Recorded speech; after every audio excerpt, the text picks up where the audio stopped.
Hey, what's up, everybody? Happy Wednesday to you, and welcome back to The Ladder.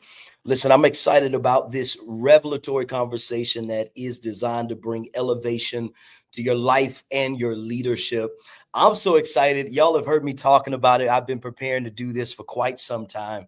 And man, I'm just thrilled about the conversation that we're getting ready to have today. Listen, if you are a communicator in any space, if you're a pastor, if you're a preacher, if you're a teacher, if you are a person who has the responsibility to stand in front of people and communicate God's word, communicate truth and insight, this series that we're launching today called Voice Lessons is going to be impactful for you. So hello to everybody. I see you guys in the comments. It's good to see everybody. Go ahead and shout out. Let us know where you are watching from. And let me know you're excited. Drop some hashtags when you share this Voice Lessons. I see you, Shar. You're excited about it. Good. You're excited. Come on, my beautiful sister Cindy's on as well. She's excited about it. Listen, this conversation and this series is going to be absolutely life-changing. Here's what I believe. I believe that it's very critical, not only the voices that you listen to, but it is critical the voice that you become. And I look back over my journey now in preaching the gospel, and so many people have helped to shape, to impact, to sharpen, and still sharpen who I am. As a preacher, as a communicator, I dedicate a good amount of time to keep learning and growing and becoming to be so that I can be effective as a communicator of the gospel. And I just thought, what an opportunity we have to bring some tools, some resources, some insights from some very, very dynamic voices in the kingdom. And I'm starting today with one of God's most gifted preachers. He is a leader. He is a man who is making tremendous impact. I met him years ago when he was the pastor of Southside Missionary Baptist Church in Columbus, Mississippi. He is now the pastor of Grace Baptist Church right there in Atlanta. He is one of the leading voices in this nation preaching the gospel. He's always all over the place, but he takes time to pastor, to mentor, and to be a leader to so many. And I'm excited today to welcome to the ladder for the first time, Pastor Clinton McFarland. Y'all drop some fire in the chats if you're excited.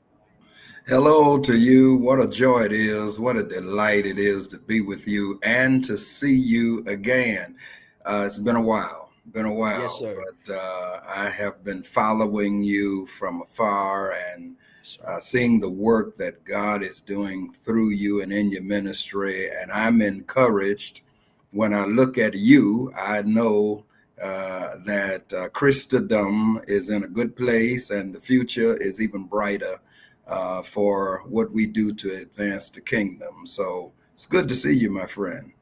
Likewise, Pastor McFarland, and I would say the same thing. You know, I still watch you from afar. I still keep up with the work that you're doing, and I go to YouTube to see what's been uploaded lately.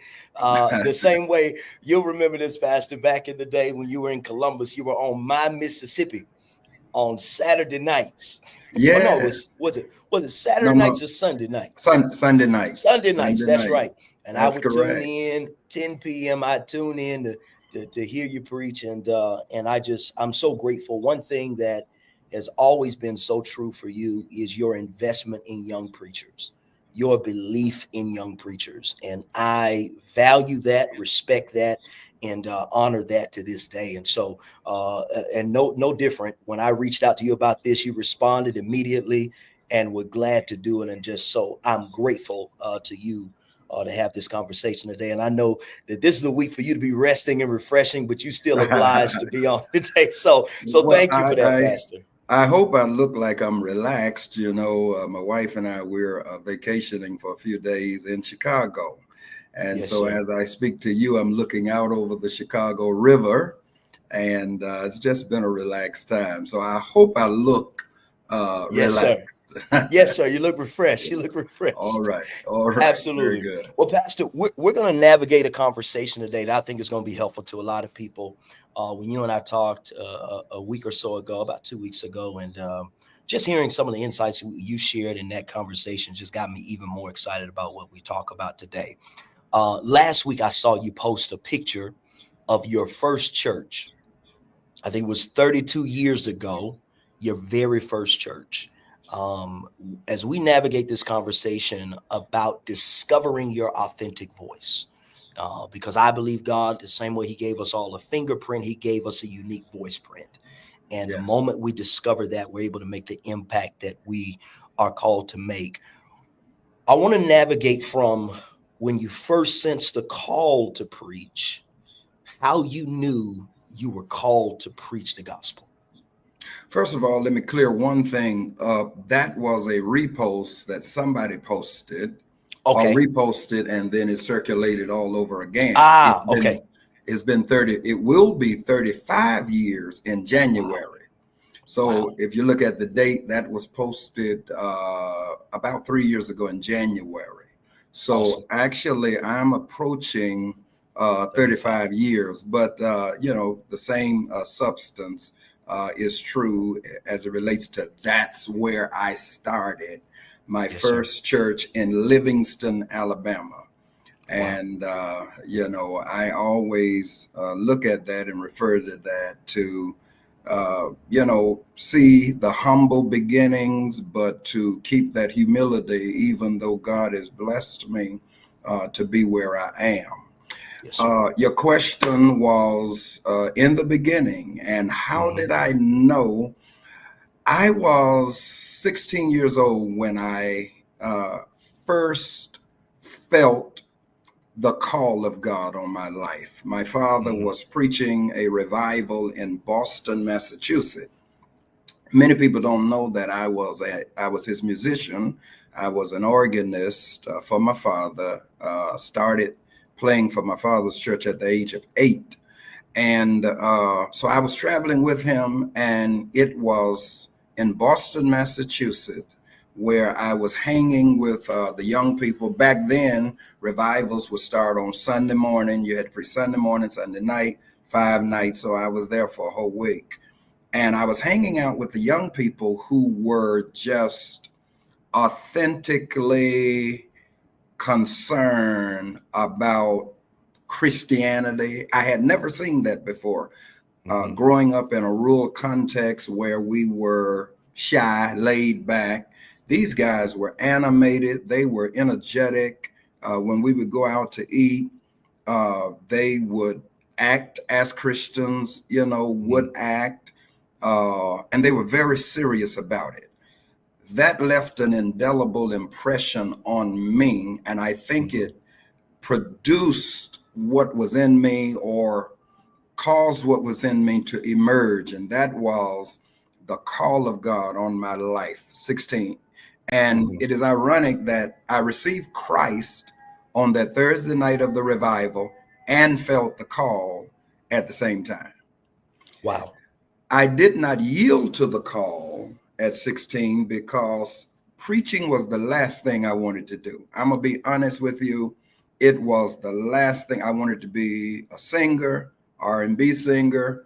All of the preachers I knew in my rural context, they were, struggling, broke, poor, all of that. And that's not what I wanted. I had a gift.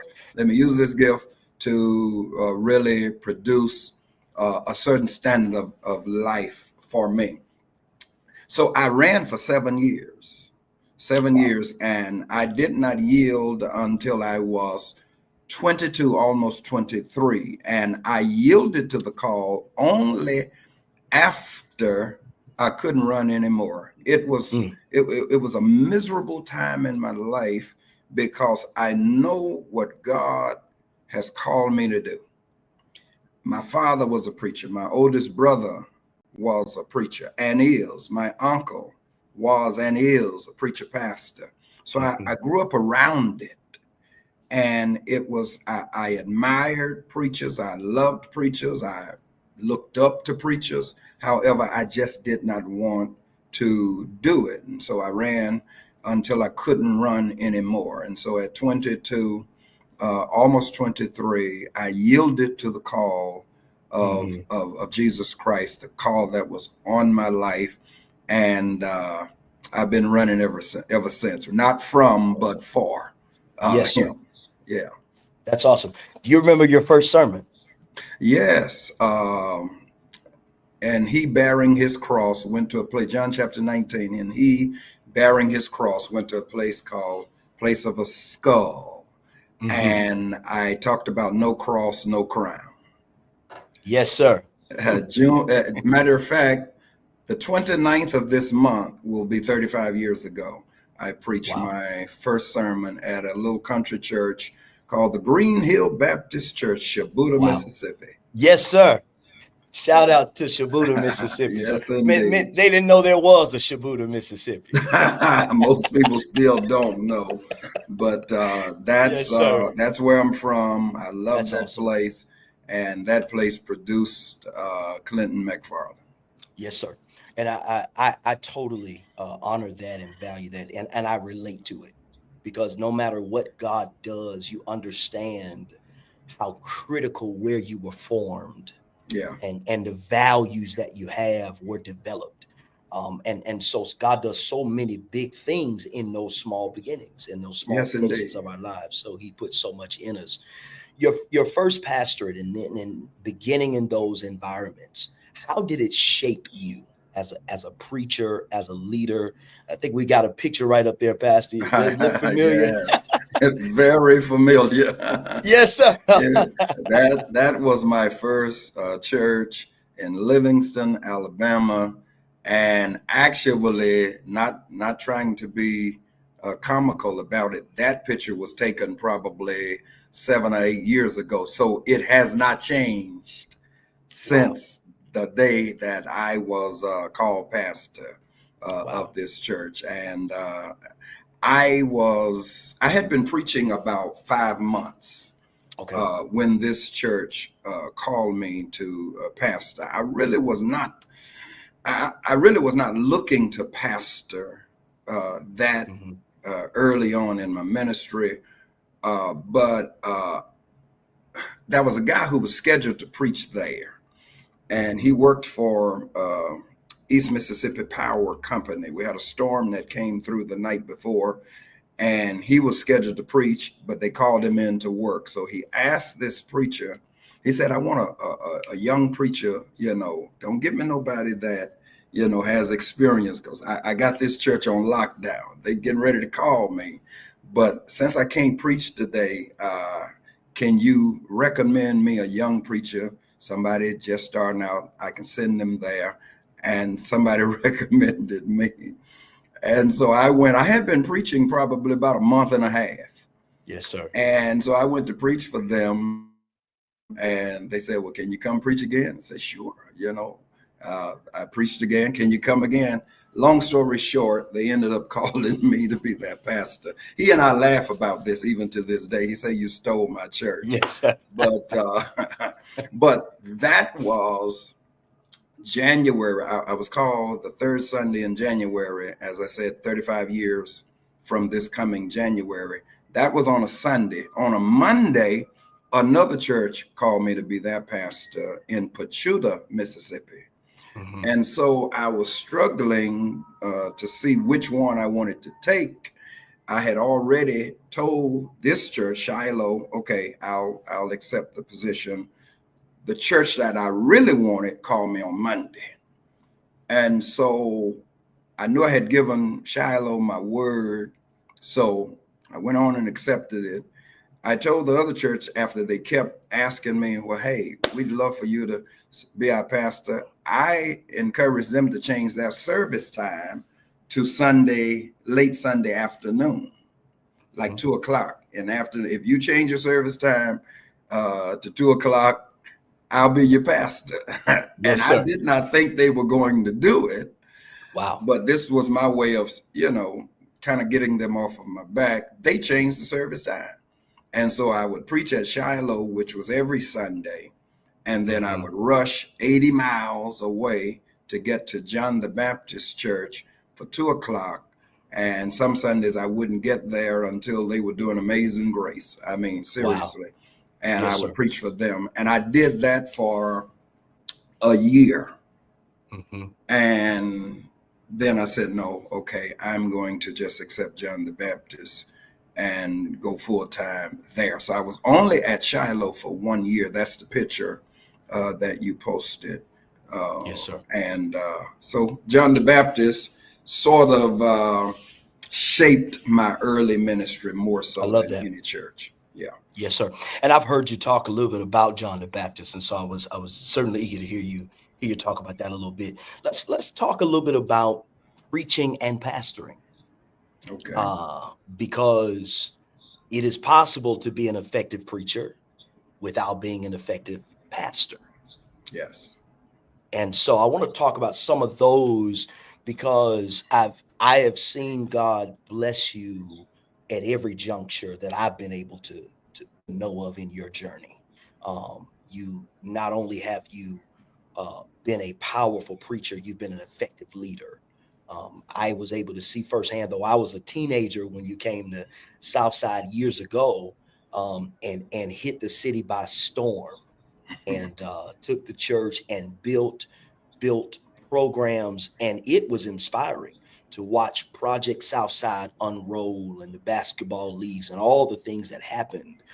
That to me was an inspiring picture, not just of effective preaching, but effective leadership and vision. And so I'd love for you to just lend your voice to that.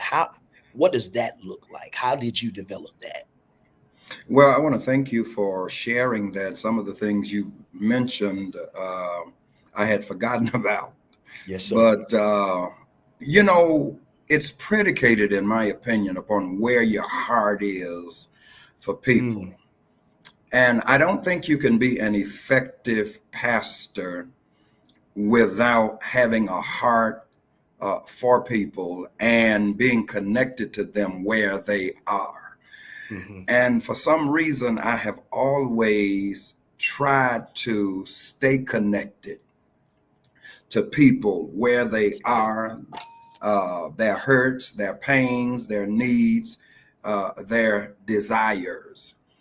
Subsequently, that causes a degree of anguish for the Mhm. pastor because, you know, you cannot put yourself where they are without feeling their pain at the same time. So many of those programs that you spoke about, Project Southside, the basketball Mhm. league, the Lord blessed Mhm. us in Columbus to build a sanctuary and the Family Life Center simultaneously. Yes, sir. And in that area, that was unheard of for a Black congregation at that time. And one of the things I didn't want to do was to be selfish with the blessings of God. Yes, sir. Therefore, we started a basketball league on Saturday, and it was free to get in. It was, you know, very little cost Mhm. for the team so that other churches who had young people could, you know, have a place for their young people to exercise their athletic talents or any other talents they had. Mhm. And so I saw it as a way to keep our Black young people engaged in an environment that Mhm. was conducive, you know, to their development.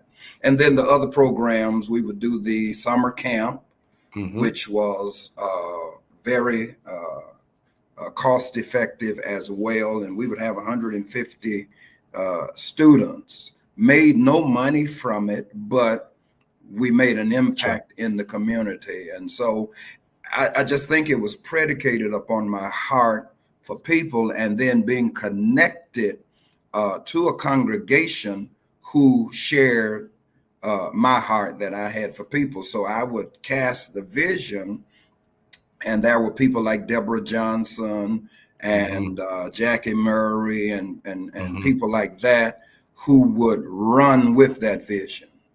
Yes, sir. And so I have to really applaud them. You know, I think most pastors are vision casters, but you have to have the people who have the capability to develop that vision, run with it, and make sure that it comes to fruition. It's phenomenal, Pastor. I certainly appreciate that. And I think it's valuable even to mention, for all that we hear about pastors and churches and money and all the things, very few realize how many pastors really are out there trying to do things that serve the community well, making very little profit off of anything you do. Oftentimes it's simply, Lord, let us just cover what our costs are on it, Right, right. and make sure people are blessed in the process. And so I certainly appreciate you Let me sharing add that. to that because Yes, people sir. don't realize, Pastor, how we have to make brick without straw. Come on, sir. Come on, sir. Come on, And sir. some way, somehow, and I would say this to any pastor who's listening to me, when you have the desire, when you have the heart to do a thing, God will give you what you need to do it. And, sometimes it's like what God told Joshua when they were conquering their land of promise. Every place that the sole of your foot shall touch, that's where I'll give you that. But in order for them to get it, they had to step. They had to Yes, sir. they had to take a step. And so a lot of times I think pastors are waiting on God to give the provision when sometimes God is waiting on us to step. And as we step, he will give us what we need. So that's what I did at Southside. That's what I have done at Grace. The many things that the Lord has blessed us to do to embrace the community at the Grace Church. Yes, We sir. didn't have the money. And contrary to the belief of many people, churches don't operate off of large budgets like people think. That's right. It's the truth. Sometimes it's week to week. Sometimes it's offering to offering. And so if you have that heart, and I just wanted to throw that in because it was rough and it's Yes, sir. still rough. Therefore, it's incumbent upon people who love the church to support, because that's the only way we can do what we do. And we didn't get not one government grant did we Come get on. at That's right. Southside. Not one government grant have I received at Grace. Nothing. And so we did that with the tithe and the offerings and the generosity of the people who were a part of that ministry. And God worked miracles on our behalf. Yes, sir. Pastor, I appreciate you adding that because I felt it. I see Pastor Gene King right there in the comments. I see Pastor Takia there. And I know that encourages the faith of pastors and leaders that are watching us today and that'll watch us later as well. I'm grateful for you adding that, because those things shape our faith. They shape, it's interesting because we are preaching the faith. Yes. We're preaching by faith, and we're preaching to build the faith of people in God and in his word and what he will do. And I believe that's critical in the times that we live in, Very the much voice of the preacher. Let's talk a little bit more. I want to lean into your evolution as a communicator of the gospel. I'm sure from the days of John the Baptist to Grace and all that God is taking you through, in what ways do you know that you've evolved? What ways has Pastor Clinton McFarland evolved as a preacher? Probably delivery. I think that preaching is not preaching until it takes a text and make it relevant to life today. And what I've always tried to do is to make that, people want to know, what does this text have to do with me and how can it help me? And I think that I've evolved in that way. Probably my ability to connect with a congregation, regardless to where it is, because you preach when you preach, as much as I do in as many places. Every congregation is different. Every setting is different. Last week, I was preaching for a conference where the crowd was mostly preachers. And so that's a different context. But being able to, because all preaching is, as you well know, because you are one of the best young preachers that I've heard as it relates to communicating. All it is communicating. Yes, sir. It's just like you and I are having this conversation. And it makes no difference how good of an orator you are if you didn't communicate with that congregation. So I hope that I have evolved. I would like to think that I have evolved in that area, probably vocabulary. One of the things that I had to do in order to be an effective communicator, I had to train myself how to talk, how to speak, because I grew up in Shibuya, Mississippi. You grew up in Mississippi. And of course, our dialect, you know, the ebonics that we embrace, sometimes the way we pronounce words or abbreviate certain words, instead of saying cousin John, we would say cousin John or something like that.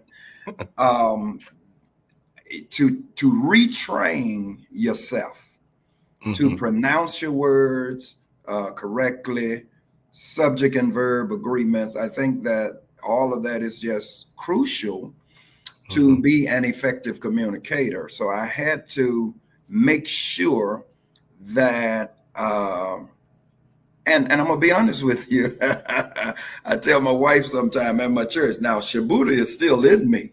Yes, sir. Know, and it will come out at certain times, you know. Yes, sir.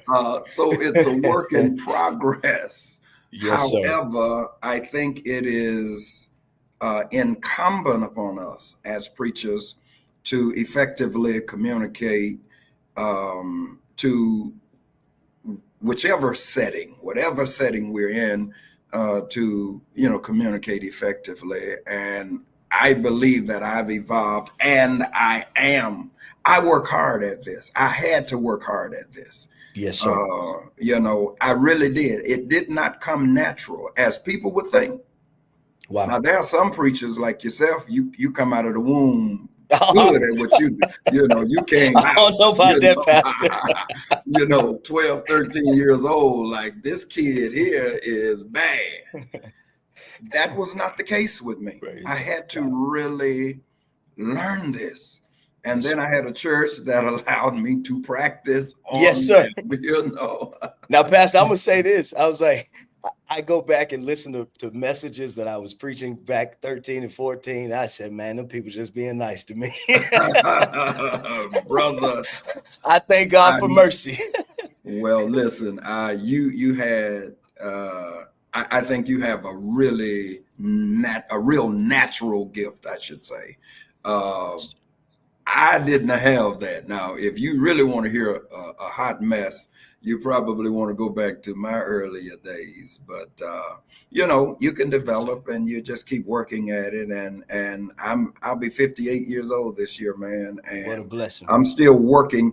I'm still working just as hard, because I told somebody this the other day, RJ. I said to them that I think everybody can preach better than me. That's the way I feel. Everybody I listen to, I consider them to be able to do a better job than what I do. So it keeps me working hard. Yes, sir. Yeah, I love everybody's preaching but mine. Wow. I'm serious. Wow. Yeah, That's I'm not strong, pulling your Pastor. leg. Yeah. So it keeps me working. I'm never satisfied. Regardless to the response of the crowd, I'm never satisfied. Now, obviously, I know I must do a pretty good job to get the number of engagements. Yes, sir. However, I'm not satisfied, and I don't think it's a good thing for a preacher to become satisfied with who he or she is and what he or she, you know, do. I don't believe that. I love that. You know, it reminds you of Paul, who says, I count not myself to have apprehended. You Yes, know, I'm yes, not there yet. I'm still reaching. I'm still growing, and that's encouraging and refreshing to hear, because I feel that same way. I feel like I'm always listening. I'm always learning, always growing. And I probably take time frames out of the year that I go just restudy everything, or try to learn something new yeah, about delivery or about people. And so that's encouraging to hear, that even at your yes. stage in the journey and experience and impact, that you are still in that space. Let's talk a little bit about this. Who are your preaching influences that helped you? It's very clear that when you hear Pastor Clinton McFarland, you are hearing Pastor Clinton McFarland in great authenticity and who you are. But I know that there have been many that have influenced you. Who are those influences for you? The first person was my father, Cleveland Hmm. McFarland Sr., who has gone on to be with the Lord. Hmm. When I started preaching, inevitably, I wanted to be just like my father.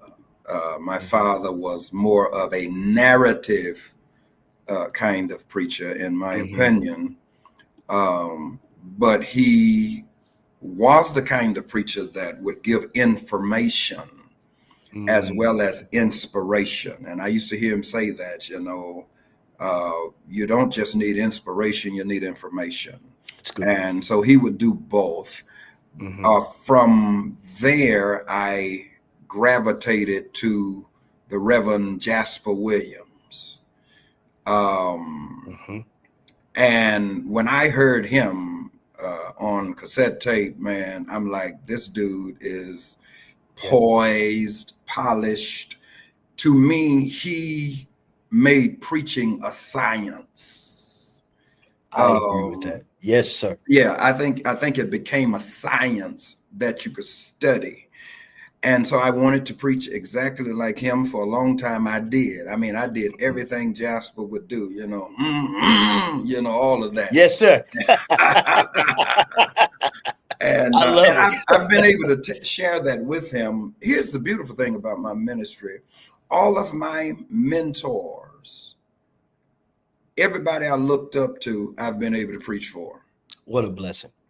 Yeah, I mean, every from Jasper Williams, Donald Parson, Frank Ray, whoever, all Hmm. of those guys that I looked up to, and of course, uh, mostly in my Baptist context, G.E. Patterson was one of my favorite preachers. I never received the chance to preach for him, Hmm. but my father, Jasper Williams, Jerry Black, and then as I grew in my craft, then I started gravitating to guys like Gardner Taylor, David Jeremiah. I used to love David Yes, sir. Jeremiah. Uh, you know, some I won't say what I was. I used to love John MacArthur. I'll put it that Yes, way. sir. I used to. Understood. Tony Evans. Hmm. These are guys who had a different content that I wanted to implement, in my preaching to sort of be well rounded. But that early influence, Jasper, C.L. Franklin, my father, those guys were superstars for me. Yes, sir.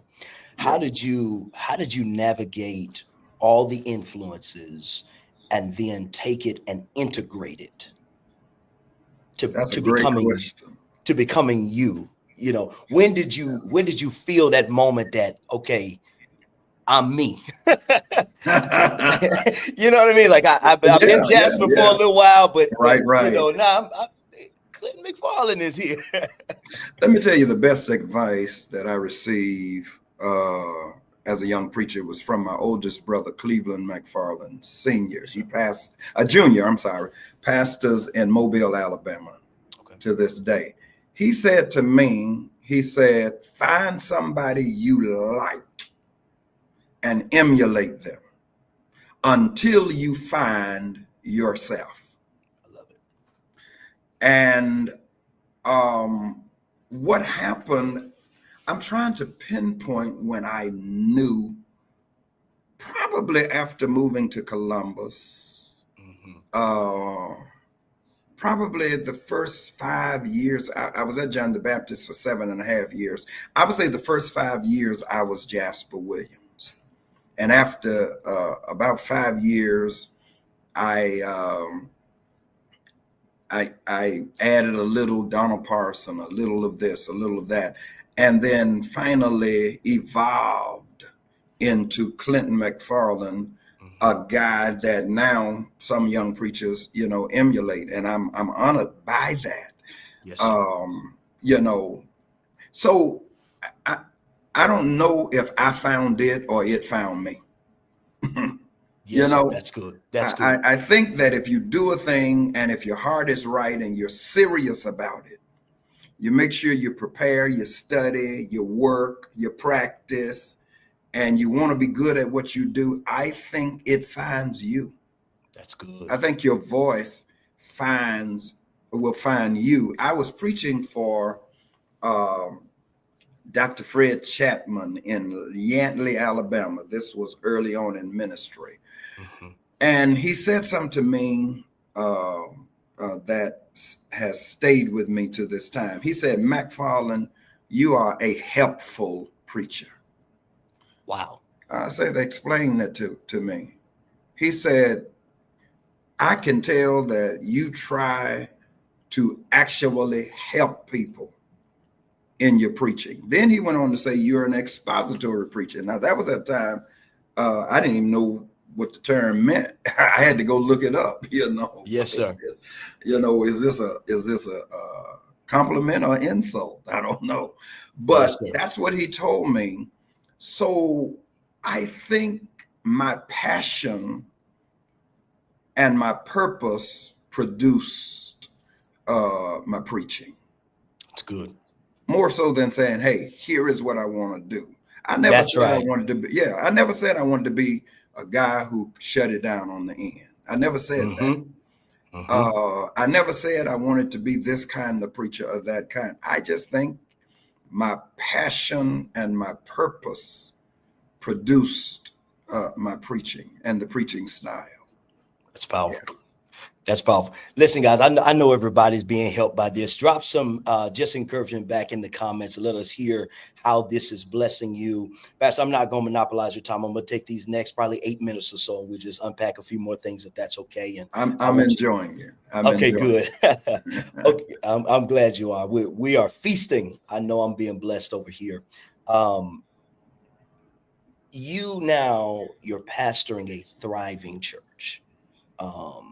Married, I see you guys just enjoying life, and I appreciate that you share that dynamic, the enjoyment of life. Like you said, growing up in ministry, so many people that you saw were struggling, miserable, unhappy, and so to see you doing that is a blessing as well. But you're pastoring a thriving church, happily married, and then preaching all over the place. How do you, first of all, let's deal with, how do you prepare yourself to preach with so much demand on you? How do you stay full and prepared?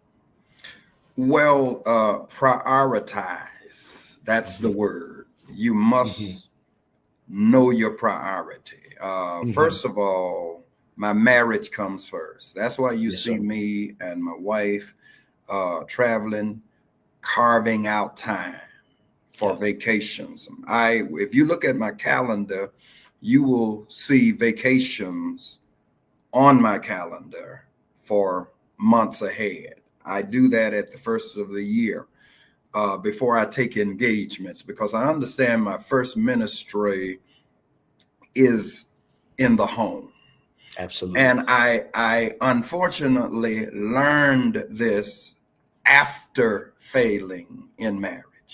Yes, sir. I was so energetic and excited about preaching and pastoring until the home was not first. I'll just be honest, and that's a mistake that I made. And I try to be transparent Yes, sir. With pastors, because it's easy to make that mistake. Yes, sir. So now family is first, time with my wife, scheduling vacations before I even schedule preaching engagements. My office, no, don't put anything on these dates. And then pastoring is second for me. Preaching is third. So I try to prioritize my busy lifestyle.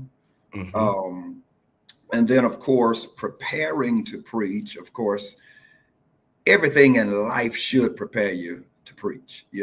That's good, Pastor. Yeah, That's a word, sir. Yeah, everything. I Everything mean, in life should everything. prepare you to preach.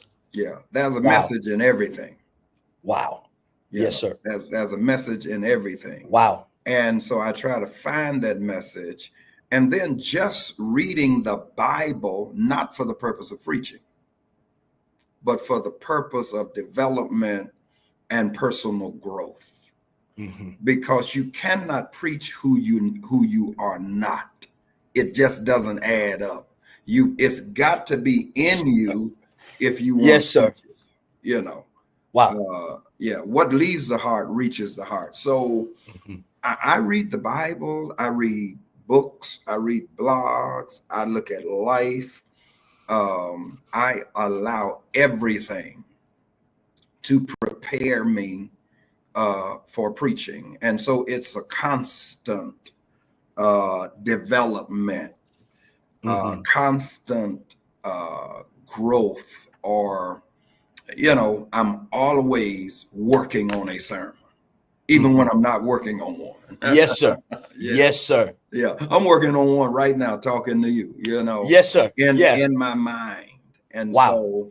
So, and this is the thing that people need to know about their pastor and their preacher. This is not an 8-hour a day job. I wish I could work 8 hours and get off. Even on vacation, my wife and I've had 3-4 meetings since I've been in Chicago, and I've only been here a couple of days. I'm supposed to be, and of course, the work has to continue. I still need to meet with my office. I still need to meet with my team. The work continues. It's a constant grind. But having that priority, knowing your priorities, physical fitness for me is very important. My wife and I, we got up this morning. We're right here in Chicago on the river and the lakefront. So we went out to the lake and we did 4.5 miles, So just making sure that you work, on every area of your life, because even your body is a vessel, Yes, sir. Give God a healthy body as a conduit by which he can filter, the gospel through. So it's a constant grind for me. Pastor, you're giving us gold today, and I appreciate it. I really do, man. This is getting so good. I see you all in the comments. Pastor King, they're sharing how blessed he is. Is that Gene King? That's keep calling? Reverend Gene King. It sure is. Oh wow! I used to longtime friend. Come on, yes, sir, Pastor King, and I'm so grateful for him, and always will be. Pastor McFarland. He used to have me every July. Wow. The third Sunday in July for several years running at his church there. And I'm always blessed just to see his name and see him pop up there. I'm so grateful to see Minister Henry Williams there, Pastor Armando Adams down there in the comments. Yes. Just being blessed all great guys, man. I'm just excited to hear their names. Yes, sir. I feel the same way. We'll speak to this and then we'll wrap it up. One of the challenges of the pastor and the preacher is to preach others through their pain, to the pains of people and the plights of people, while walking through the processes of their own pain. What wisdom would you give to pastors, to preachers, and how you have navigated through undoubted seasons of pain that we all have experienced, but what wisdom would you give to those preaching through their own personal trials? Well, number one, don't ignore the pain. Mm-hmm. Don't ignore it. Don't anesthetize it. Mm-hmm. Don't escape it. Deal with it. Mm-hmm. Face it. Handle it. I've preached through pain, but pain is not always a bad thing. That's right. It made me who I am. I've done some of my best preaching through pain. But I did not allow my pain to, let me say it like this. I didn't allow my bleeding to bleed on others. Yes, sir. You know, I didn't want to do that. I didn't allow my pain to cause me to take it out on others. It made me sensitive to what other people are going through. But Sir. I will say to pastors, it's going to be difficult to deal with the pain of people if you don't deal with your own pain. Oh, you've got to do that. So, hey, I'm gonna say something that a lot of Black people don't believe in, and that's therapy. Therapy. Yes, sir. There is nothing, if it's another pastor, if it's Yes, sir. licensed therapist, whatever you have to do, because the reality is that there are so many pastors who are hurting, and we've not addressed our own hurts, our own pain. I've been through divorce. I've been through people in my church who I thought I could trust are the ones rejecting. My hurt has been in the church. Yes, sir. Most, people want to talk about church. Nobody has had more church hurt than the pastor. True. I've paid light bills and water bills and helped people catch up on rent. And they are the ones who attacked me when I was at a vulnerable place. I've been where I've been through divorce, and pastors called to cancel me. Not cancel, to cancel, CANCEL. I was scheduled to preach for pastors, and at a time when I needed that. So I've been through all of that, but I did not take it out on the people. Yes, sir. I allowed it to make me sensitive towards their hurts, because whatever I've been through, somebody's in there, and somebody in the congregation, they've been through it too. And so, but then you cannot anesthetize it. You cannot do that with a drink or with other substances, because that pain is your reality. It is there, but I've allowed it to develop me. Andre Krauss said, if I never had a problem, I wouldn't know God could solve them.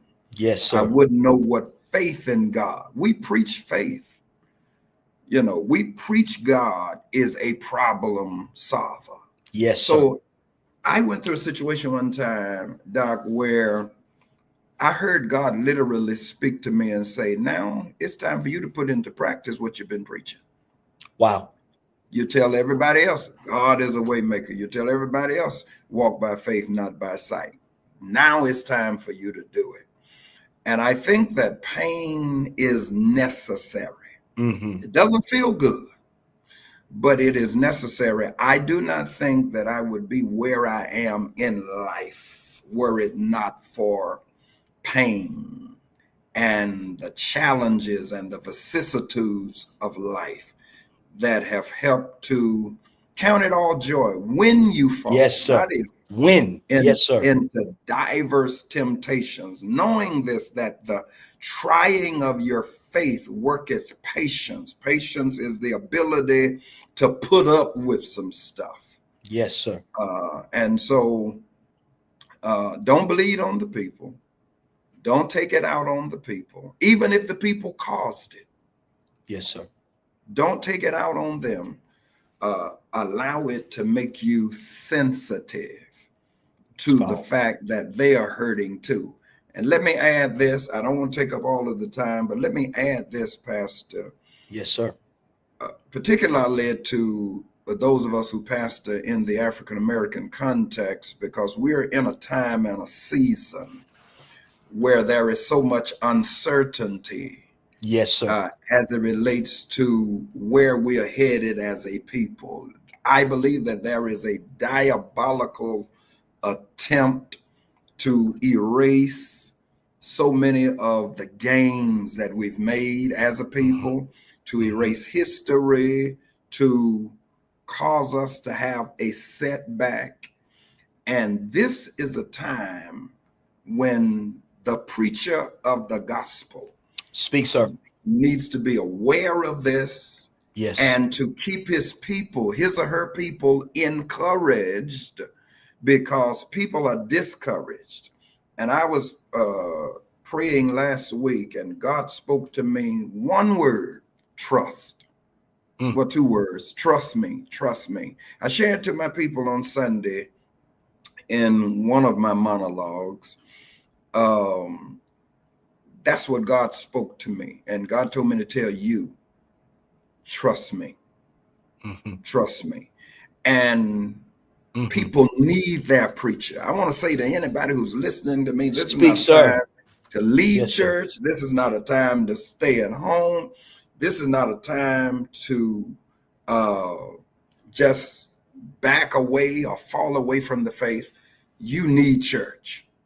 Yes, sir. You need your pastor. You can listen to Clinton McFarland on stream, but if I'm not your pastor, you need to be, you need to be under your leader, your Yes, pastor, sir. because God has a word that he will give to your pastor, particularly for you in this season. And I would encourage every pastor. I know it's a difficult time, but our people need us right now. And we must be that voice that can speak on behalf of God to keep our people, encouraged in this season. Yes, sir. Pastor, I think what you just shared, I think that's the Selah. I think that is exactly where we need to land, because that's what we as leaders, that's what was in my heart. I was going to ask you, what would you say to pastors standing in these times that we live in? But you just spoke both to people and to pastors. We're needed. We're necessary right now, and we're critical. One of the things that Pastor Walker, yes, absolutely love to hear Pastor Clinton McFarland preach. I he don't was care my if it guy. listen, revival, birthday service, Black History Month, whatever it was. Who are you on the ring, Pastor Walker? Reverend McFarland. So, he was my guy, man. I tell you, a great guy. You were under great leadership, man. I was. I truly I have fond memories of Pastor Gus Walker. Yes, sir. He's invested so much in such a solid man. He said this to me, Pastor McFarland, and I thought this was critical for pastors. He taught me this. He said, son, always be the friend to another preacher. Yes. He said, always be a friend to another preacher. He said, I always want those who know me to know I will never hurt you. Yes. I'll never hurt you. I'll never be your enemy. And because sometimes this work can be lonely. Yes. We as pastors and preachers, I've tried to take heed to that and say, God, let me just be a friend. And that's not always in the amount of phone calls and text messages that we have, but it is being those trustworthy, rock solid supports that if you don't talk to me for 5 to 10 years, if you ever called me, you've got somebody that'll stand with you and be in a foxhole with you. And I think pastors, we need to cultivate those relationships, cultivate those friendships, cultivate support beyond opportunity, and just say, be those who value each other's voices, because in a world that wants to tear down the credibility of the preacher, we need the stability and the voice of the preacher. And so I'm grateful. Pastor McFarland, any closing words? I'm gonna release us in a minute, but any closing words from you? Well, you've said so much that I've been so blessed by this conversation with you. Yes, sir. And I will echo what you just said. We do need each other. Yes, sir. As pastors, this is not a time for us to turn on each other. And unfortunately, in challenging times, it becomes easy for us to turn on each other when we don't realize who the real enemy is. Another preacher is not my enemy. My enemy is Satan. That's right. And what he's endeavoring to do. In closing, I would say to every pastor, stay true to the gospel. When I first started preaching, RJ, inevitably, unavoidably, I preached, I would think, for popularity. In the beginning, I think it's inevitable. Young preachers, Yes, and in a day and age where we have YouTube, when I started, there was no YouTube and Facebook and all of that. But now it's even more enticing to preach for popularity. And I get it. Now, I just want to preach for power. Yes, sir. I want people to be blessed by what I do. And then finally, know why you do what you do. Know why do I preach this gospel? Do I believe this gospel? Do I stand on this? I believe it is the power of God. And so, and then finally, and I think this is most important, never measure your success. Love that. By someone else. Yes, sir. Whatever you do, it has nothing to do with what others. One of the things I had to learn, be grateful for what God is doing in my ministry. If it's 50 people, success is not measured by numbers or size of the building. But how effective can you be with what God has given to you? He gave one yes, talent, sir. 1, 2, 1, 5.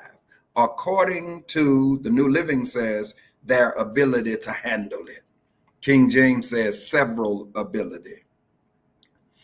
And the expectation was for the one with 1, 2, or 5, do what you can with what I have given to you. Be effective. So the one with 2 had received the same commendation as the one who received 5, turned it into 10. One who had 2 turned it into 4. And so never measure. I'm at peace in ministry, Doc. I'm at one of the best. I'm living the best time of my life. Do you know why? Because I only measure my success based upon what God is doing through me and not another pastor. We are not in competition. That's right. We are not trying to outdo each other. God is good to me. And if it's 50 people, if it's 5,000, whatever. Yes, sir. I have to be faithful with what he gives me and be effective. And if I'm being effective, if I'm walking in integrity, and if I'm doing the best job that I can, I've never asked God for numbers. I have not. I don't ask him for numbers. God, here's who you gave me. And yes, sir. My job is to be effective with where I am and what you've given me. And that's real success. Be encouraged. God bless you. Thank you, man, for Pastor, what you're thank doing you so much for this opportunity. Yes, sir. Thank you so much, Pastor McFarland. I am grateful to everybody that's been on. I know you've been blessed. I have been so blessed by the wisdom and the insight that has been shared by Pastor Clinton McFarland. Pastor McFarland, thank you again. Thank you. I pray the rest of your vacation is absolutely refreshing for you. I'll allow you, if you want, I'll allow you to remove you from the screen and let you go enjoy the rest of your day, and I'll close out. But thank you again, Pastor, from the bottom of my heart. I appreciate you so very, very much. To all of our friends that have been on, listen, I know you guys have been blessed. I already know it. Already know the impact that you have received. And thank you guys just for being on. Listen, do me a favor, share this information. If you want to find it after today, go follow RJ Matthews TV right there on YouTube and allow that to you can share that with someone. You can watch it, send it around to those who are preachers, teachers, communicators, pastors that you think will be encouraged by what we received today. Pastor McFarland asked me for nothing to come to be a part of our conversation today, but I would love to be a blessing to him. And so information is right there available for you on the screen. It's $Revive Nation on Cash App. And I want you, when you give today, because this is priceless, man. What was given to us today was absolute gold, as Marcus Jamal Wilson just said. They're absolute gold, man. You can give through Zelle, I believe Revive Nation as well. Give it right there, but put voice lessons right there, and I that will allow us to know what you've allocated that to, and I'll just give a gift there. Listen, this is week number 1 of Voice Lessons. Man, I just want to go back and watch it all over again just to glean some more from what Pastor McFarland shared with us today. I mean, I'm literally so greatly blessed. I'm grateful over the coming weeks. We have more dynamic voices that are to come. There's some voices I'm telling you, you're going to be excited about. Some are from they're all different streams, backgrounds, all powerful men and women of God who have so much to offer to us to help us grow. And so if this has been beneficial, please share it. We're going to be in this for the next couple of weeks, voice lessons, and I believe it's going to help us to grow. I've never been more blessed than when I've been exposed to the ministry of others and been able to glean from what God is teaching and has taught them. All right. Let me pray for you. Father, I thank you because I feel destiny. I feel callings. I feel anointings that have been present on this call today. We have been so impacted by what was said. We pray that you would bless Pastor Clinton McFarland, continue to raise him up even the more, continue to refresh him, renew him, bless he and his wife, bless their church family, bless the work that you've given them to do. May you expand and enlarge their territory on the left and the right. Father, may you bless them beyond measure. For every man and woman of God watching me now, may your hand continue to be upon them. May you give them the grace to take the tools that they've been given today and to build an even more effective ministry. I thank you for the grace you've given us, and that you would count us worthy and put us into the gospel. Cause us to do that with wisdom and diligence and effective stewardship. In Jesus' name, amen.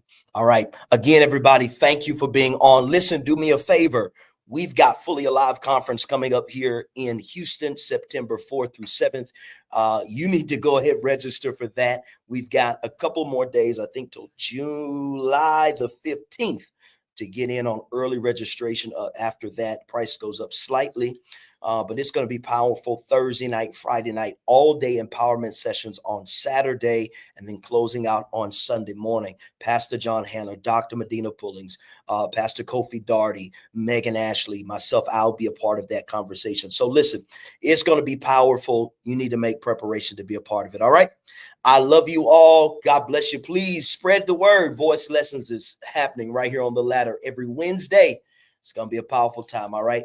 God bless you and have a wonderful afternoon.